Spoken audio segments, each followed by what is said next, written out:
രണ്ട് കുതിരകൾ ഒരു ചെസ് ബോർഡിൽ എത്രത്തോളം അപകടകാരികളാണെന്ന് കാണിച്ചു തരുന്ന ഒരു മനോഹരമായ ഗെയിമാണ് നമ്മളിന്ന് കാണാൻ പോകുന്നത്. ഈ ഗെയിം കളിച്ചിരിക്കുന്നത് 1942-ലാണ്. വാൾട്ടർ അർപ്പാഡ് ഫോൾഡിക്കും എഫ് നാഗി എന്നുള്ള പ്ലെയറുമാണ് ഇത് കളിച്ചിരിക്കുന്നത്. ബുഡാപെസ്റ്റിലാണ് ഈ ഒരു ഗെയിം നടന്നിരിക്കുന്നത്. Porn to E4, porn to C5 നമ്മുടെ സിസിലിയൻ ഡിഫൻസ് ആണ്. Knight F3, knight C6, pawn D4, pawn takes pawn, knight takes pawn, knight F6, knight C3, pawn to D6. ഇത് നമ്മുടെ സിസിലിയൻ ഡിഫൻസിൻ്റെ classical വേരിയേഷനാണ്.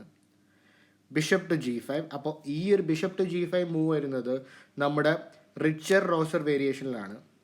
Porn to A6, queen to D2. അപ്പോൾ പതിയെ queen സൈഡൊക്കെ cancel ചെയ്യാനാണ് വൈറ്റ് സാധാരണ ഇങ്ങനെ ഒരു മൂവ് കളിക്കാറ്. Knight to D7. ഈ നൈറ്റിനെ കൂടുതൽ ബെറ്റർ ആയിട്ടുള്ള ഒരു സ്ക്വയറിലേക്ക് കൊണ്ടുവരാനാണ് ബ്ലാക്ക് ഇവിടെ നൈറ്റ് ടു D7 കളിക്കുന്നത്. Bishop E2, pawn to G6. അപ്പോൾ ഇത് അത്ര നല്ല ഐഡിയ ഒന്നും അല്ല. പക്ഷേ ഇവിടെ ഉദ്ദേശം ബിഷപ്പിനെ ഈ ഒരു ലോങ് ഡയഗണലിലേക്ക് കൊണ്ടുവന്ന് ഈ ഒരു നൈറ്റിനെ അറ്റാക്ക് ചെയ്യുക എന്നുള്ള ഐഡിയ ഇവിടെയാണ്.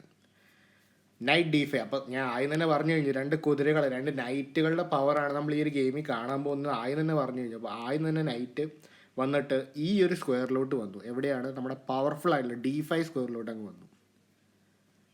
Porn to F6. ഇതൊരു വീക്ക് മൂവ് തന്നെയാണ്. കാരണം ഇവിടെ ഈ ഒരു ബിഷപ്പിനെ ഓടിക്കാൻ വേണ്ടി ഇങ്ങനെ ഒരു F6 കളിക്കേണ്ട ഒരു ആവശ്യമില്ല. കാരണം ഈ ഒരു F6 ഇവിടെ ഒരു കിങ്ങിന് ഒരു വീക്ക്നെസ് കൊടുക്കുന്ന ഒരു മൂവാണ്. അതിനു പകരം വേണമെങ്കിൽ പോൺ ടു H6 കളിച്ചാൽ അത്രയും കുഴപ്പമില്ല ഈ ബിഷപ്പിനെ ഓടിച്ചു വിടാൻ.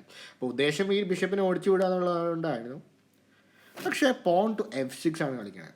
അപ്പോൾ ഈ ഒരു ബിഷപ്പിനെ രക്ഷിക്കുന്നതിന് പകരം വൈറ്റ് പ്ലെയർ കളിക്കുന്നത് നൈറ്റ് E6 ആണ് കളിക്കുന്നത്. നൈറ്റ് E6 കളിച്ചിട്ട് ഈ ഒരു ക്യൂവിനെ അറ്റാക്ക് ചെയ്യുന്നു. അപ്പോൾ ഇവിടെ ക്യൂവിനെ അറ്റാക്ക് ചെയ്ത് കഴിയുമ്പോൾ ക്യൂവിന് ഇവിടെ നിന്ന് പുറത്ത് കിടക്കണമല്ലോ. ക്യൂവിന് വന്നിട്ട് A5 വരുന്നു. ഈ ഒരു ക്യൂവിനെ വെച്ച് ഫോഴ്സ് ചെയ്ത് എക്സ്ചേഞ്ച് ചെയ്യാനാണ് ഇവിടെ വൈറ്റ് ശ്രമിക്കുന്നത്. ഇവിടെ നൈറ്റ് D2 C7 ചെക്ക് കളിക്കുന്നു. അപ്പോൾ ക്യൂവിന് എക്സ്ചേഞ്ചിലേക്ക് ഒന്നും വൈറ്റ് ഇതിനെ ഫോഴ്സ് ചെയ്യുന്നില്ല. നൈറ്റ് D C7 ചെക്ക് കളിക്കുന്നു. Only move king to F7 ആണ്. ഇവിടെ ഈ ഒരു ക്യൂവിനെ എടുക്കുക അല്ലെങ്കിൽ ഈ ഒരു റൂക്കിനെ എടുക്കുന്നതിന് പകരം ആദ്യം വൈറ്റ് കളിക്കുന്നത് നൈറ്റ് D8 ചെക്കാണ്. അപ്പോൾ പ്രത്യേകം ശ്രദ്ധിക്കുക, കിങ്ങിന് പുറകോട്ട് പോകാൻ പറ്റില്ല. ഇവിടെ കളിക്കാവുന്ന മൂവ്സ് എന്ന് പറഞ്ഞാൽ കിങ്ങിനെ എങ്ങോട്ടേലും മാറ്റിയെടുക്കുക എന്നുള്ളത് മാത്രമാണ്. അപ്പോൾ കിങ് G7 കളിച്ചു കഴിയുമ്പോൾ നൈറ്റ് E8 ചെക്ക്. അപ്പോൾ രണ്ട് നൈറ്റുകളും ഈ ഒരു രണ്ട് നൈറ്റുകളുടെയും പ്രത്യേകത എന്ന് വെച്ച് കഴിഞ്ഞാൽ ഒരെണ്ണം ക്യൂവിനിരിക്കുന്ന സ്ക്വയറിലും ഒരാൾ കിങ് ഇരിക്കുന്ന സ്ക്വയറിലേക്കാണ് വന്നിരിക്കുന്നത്. അപ്പോൾ ഇവിടെ ബ്ലാക്കിൻ്റെ ഓൺലി മൂവ് എന്താണ്? കിങ്ങിനെ പുറകോട്ട് കൊണ്ടുപോവുക. ഇവിടെ just bishop C4 check, pawn D5, bishop വെച്ച് ചെക്ക്. ഇവിടെ പോൺ ടു E6 കളിച്ചാൽ നേരെ മെയ്റ്റ് ആവും. അതുകൊണ്ട് ക്യൂൻ വെച്ച് വെട്ടിയെടുക്കുന്നു. ക്യൂൻ വെച്ച് ചെക്ക്, പോൺ ടു E6. ഇവിടെ ക്യൂൻ ടു E6 ഇവിടെ ചെക്ക് മെയ്റ്റ് ആണ്. പ്രത്യേകം ശ്രദ്ധിക്കുക, ഇവിടുത്തെ ഏറ്റവും മനോഹരിത എന്ന് വെച്ചാൽ രണ്ട് നൈറ്റുകൾ കിങ്ങിൻ്റെ ക്യൂവിൻ്റെ സ്ക്വയർ നേടിയെടുക്കുകയും ചെയ്തു.